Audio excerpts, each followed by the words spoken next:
Film کی شروعات میں ہم ایک لیڈی کو دیکھتے ہیں جو کہ کچن میں کام کر رہی ہوتی ہے۔ وہ کچھ پریشان سی ہوتی ہے کیونکہ اسے باہر مختلف قسم کی ڈراؤنی آوازیں آ رہی ہوتی ہیں۔ وہ ان آوازوں کو بند کرنے کی بہت کوشش کرتی ہے لیکن وہ آوازیں مسلسل آ رہی ہوتی ہیں۔ پھر شام کو اس لیڈی کا ہسبینڈ جان گھر آتا ہے اور دیکھتا ہے کہ اس کی بیوی نے کھانا نہیں بنایا۔ وہ پوچھتا ہے تو اس کی وائف بتاتی ہے کہ کچن سے بہت ڈراؤنی آوازیں آ رہی تھیں اس لیے اس نے کھانا نہیں بنایا۔ جان کچن میں جا کر دیکھتا ہے تو وہ آوازیں ابھی بھی آ رہی ہوتی ہیں۔ جان کہتا ہے کہ شاید یہ آوازیں پائپ سے آ رہی ہیں۔ اس کی وائف کہتی ہے کہ یہ آوازیں ہمیں کچھ کہہ رہی ہیں، یہ ہمیں مارنے کا کہہ رہی ہیں۔ جان کو یہ سب کچھ بہت عجیب لگتا ہے۔ پھر ہم دیکھتے ہیں کہ جان اپنی وائف کے ساتھ سو رہا ہوتا ہے۔ کچھ دیر کے بعد اس کی وائف اٹھ کر واش روم میں جاتی ہے، تبھی جان کی آنکھ کھل جاتی ہے۔ اسے دیوار کی دوسری طرف سے کچھ آوازیں سنائی دیتی ہیں۔ وہ سوچتا ہے کہ شاید اس کا ہمسایہ گھر میں کوئی کام کروا رہا ہے، لیکن پھر وہ کہتا ہے کہ صبح کے 5 بجے کون اپنے گھر میں کام کروائے گا۔ وہ دیوار پر زور زور سے ہٹ کرتا ہے اور چلاتا ہے کہ یہ آوازیں بند کرو، لیکن وہ آوازیں بند نہیں ہوتی۔ جان اٹھ کر گھر سے باہر آتا ہے اور اپنے ہمسائے کے دروازے پر آ کر اسے اچھی خاصی باتیں سناتا ہے۔ پھر وہ گھر واپس آتا ہے۔ اسے محسوس ہوتا ہے کہ یہ آوازیں کہیں اور سے آ رہی ہیں، اس کے ہمسائے کے گھر سے نہیں۔ جان واش روم آتا ہے تو دیکھتا ہے کہ اس کی وائف کی باڈی ہوا میں اڑ رہی ہے اور اپنا سر دیوار میں مار رہی ہے۔ وہ اپنی وائف کو بچانے کی کوشش کرتا ہے لیکن وہ اپنا سر دیوار میں مار مار کر مر جاتی ہے۔ پھر ہم دیکھتے ہیں کہ جان ایک سائیکیٹرک سیل میں ہوتا ہے اور 3 پیرانارمل انویسٹیگیٹر اس سے انویسٹیگیشن کر رہے ہوتے ہیں کیونکہ پولیس جان کو ہی اس کی وائف کا قاتل سمجھ رہی ہوتی ہے۔ پولیس جان کی باتوں پر بالکل یقین نہیں کرتی، لیکن ان پیرانارمل انویسٹیگیٹر کو جان پر یقین ہوتا ہے۔ وہ اسے پچھلے کچھ دنوں میں ہونے والے انسیڈنٹس کے بارے میں پوچھتے ہیں۔ جان انہیں بتاتا ہے کہ کچھ دن پہلے اس کے گھر کے سامنے ایک ایکسیڈنٹ ہوا تھا جس میں ایک بچے کی جان چلی گئی اور اس کا ہمسایہ ہر دوسرے دن گھر کی ریماڈلنگ شروع کر دیتا ہے جس سے دیوار کی دوسری طرف سے آوازیں آتی رہتی ہیں۔ پھر ہم جان کے اسی نیبر کو دیکھتے ہیں جو فون پہ ایک پیرانارمل انویسٹیگیٹر سے بات کرنے کی کوشش کر رہا ہوتا ہے۔ یہ جان کی بیوی کے مرنے سے پہلے کی بات ہوتی ہے۔ وہ بہت پریشان ہوتا ہے کیونکہ اس کے ساتھ کچھ عجیب ہو رہا ہوتا ہے، لیکن انویسٹیگیٹر کی اسسٹنٹ جان کے نیبر سے کہتی ہے کہ وہ ابھی بیزی ہیں، آپ اپنا میسج چھوڑ دیں۔ پھر ہم جان کے نیبر کو اس کے بیڈ روم میں سوتے ہوئے دیکھتے ہیں۔ اچانک اسے بیڈ کے نیچے سے آواز آتی ہے۔ وہ نیچے دیکھتا ہے تو وہاں کوئی نہیں ہوتا، لیکن جیسے ہی وہ اوپر جاتا ہے ہم بیڈ کے نیچے ایک گھوسٹ کو دیکھتے ہیں۔ اگلے دن جان کا نیبر دوبارہ اپنے آفس جاتا ہے اور پھر سے انویسٹیگیٹر سے کانٹیکٹ کرنے کی کوشش کرتا ہے، لیکن اس کی اسسٹنٹ اسے یہی کہتی ہے کہ وہ بیزی ہیں۔ وہ اسے بتاتا ہے کہ اس کے ساتھ کچھ عجیب ہو رہا ہے، لیکن اسسٹنٹ کہتی ہے کہ اسے کچھ پروف دینا ہوگا۔ وہ واپس گھر جا رہا ہوتا ہے تو اسے جان ملتا ہے اور اسے کہتا ہے کہ تمہاری ریماڈلنگ کی وجہ سے میری دیوار میں کریک آ گئے ہیں۔ وہ کہتا ہے کہ وہ جلدی اپنی ریماڈلنگ کا کام مکمل کر لے گا، لیکن سچ تو یہ ہوتا ہے کہ وہ اپنے گھر میں کوئی کام نہیں کروا رہا ہوتا۔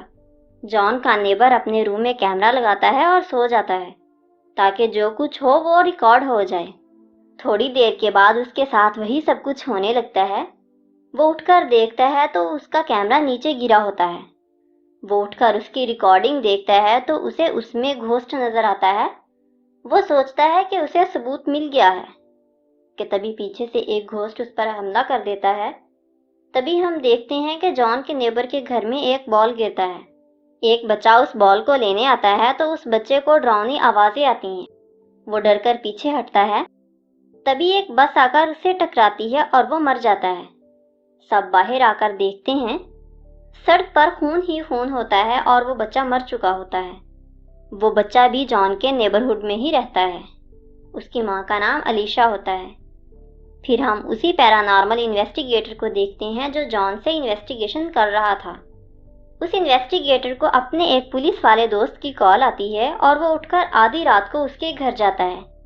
وہ وہاں جا کر دیکھتا ہے کہ علیشا کے بیٹے کی باڈی سامنے ٹیبل پر بیٹھی ہوتی ہے۔ انویسٹیگیٹر اپنے دوست سے کہتا ہے کہ یہاں کچھ سپر نیچرل ہو رہا ہے، لیکن اس کا دوست ان باتوں کو نہیں جانتا۔ اس باڈی کے سامنے پڑا ہوا دودھ کا گلاس گر جاتا ہے اور وہ دونوں ڈر جاتے ہیں۔ اگلی صبح ہم دیکھتے ہیں کہ وہ انویسٹیگیٹر اپنے گھر سے نکلتا ہے تو دیکھتا ہے کہ ایک عورت جان کے نیبر کے گھر کی تصویریں کھینچ رہی ہوتی ہے۔ وہ انویسٹیگیٹر اس عورت کے پاس جاتا ہے اور اس کا نام مورا ہوتا ہے، اور وہ بھی ایک انویسٹیگیٹر ہوتی ہے۔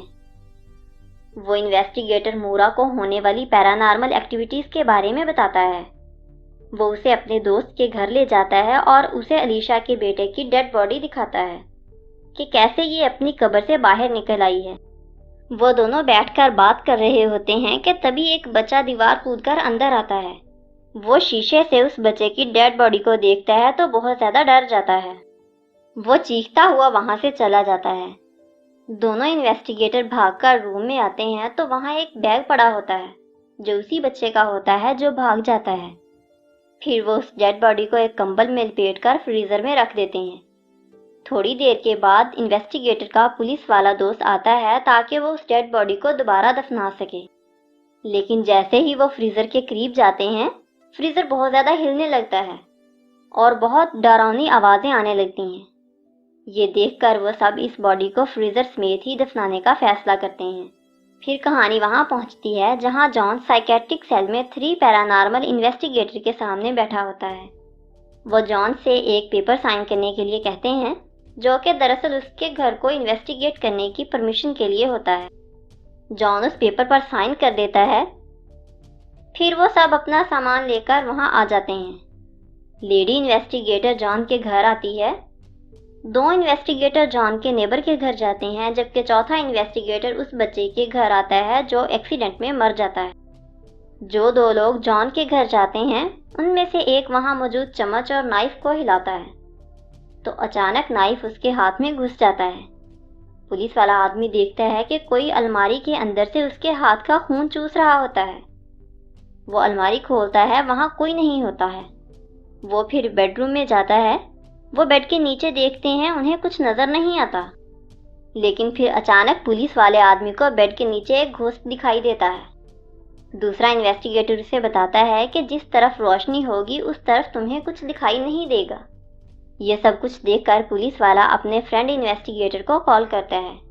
دوسری طرف وہ انویسٹیگیٹر کال پر بات کرتے ہوئے دیکھتا ہے کہ کبھی تو وہ گھوسٹ اسے دکھائی دیتا ہے اور کبھی وہ غائب ہو جاتا ہے، اور پھر اچانک اس کے بالکل سامنے آ جاتا ہے۔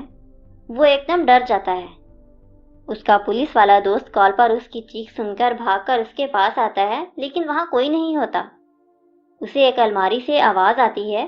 وہ اس الماری کو کھولتا ہے تو اسے اندر اپنا انویسٹیگیٹر دوست دکھائی دیتا ہے، لیکن اب ایسا لگتا ہے کہ جیسے اسے کسی چیز نے اپنے قابو میں کر لیا ہے۔ پولیس والا بھاگ کر لیڈی انویسٹیگیٹر کے پاس آتا ہے اور اسے اپنے دوست کے بارے میں بتاتا ہے، لیکن وہ زیادہ دھیان نہیں دیتی۔ وہ جان کی دیوار کو انویسٹیگیٹ کر رہی ہوتی ہے جس میں بہت زیادہ کریکس آ چکے ہوتے ہیں۔ وہ اسے بتاتی ہے کہ یہ چیزیں ایک الگ ڈائمینشن سے آتی ہیں۔ اگر یہ سب نہ رکا تو بہت جلدی یہ سارا علاقہ ہانٹڈ یعنی آسیب زدہ ہو جائے گا۔ وہ بات کر رہی ہوتی ہے کہ تبھی اس کریک میں سے ایک ہاتھ نکلتا ہے اور اس لیڈی انویسٹیگیٹر کی گردن توڑ دیتا ہے۔ یہ دیکھ کر پولیس آفیسر کو ہارٹ اٹیک آ جاتا ہے۔ وہ نیچے گر جاتا ہے، لیکن وہ کسی طرح خود کو گھسیٹ کر کچن کی طرف لے کر جاتا ہے۔ وہ دیکھتا ہے کہ اس کے پیچھے علیشا کھڑی ہوتی ہے جو اس بچے کی ماں ہوتی ہے جو مر گیا تھا۔ وہ اسے کہتا ہے کہ مجھے ہاسپٹل لے جاؤ۔ وہ اسے لے کر گاڑی کی طرف آتی ہے۔ جب وہ گاڑی میں بیٹھتی ہے تو پولیس والا دیکھتا ہے کہ اس کا بیٹا بھی اس گاڑی میں بیٹھا ہوتا ہے جو مر گیا تھا۔ وہ وہاں سے بھاگ کر اپنی گاڑی میں آ کر بیٹھتا ہے۔ تبھی اس لیڈی انویسٹیگیٹر کی لاش اس گاڑی کے پاس آتی ہے اور اسے کہتی ہے کہ وہ ابھی بھی سب کچھ بچا سکتا ہے، لیکن وہ بہت زیادہ ڈرا ہوتا ہے اور وہاں سے بھاگ کر دور نکل آتا ہے۔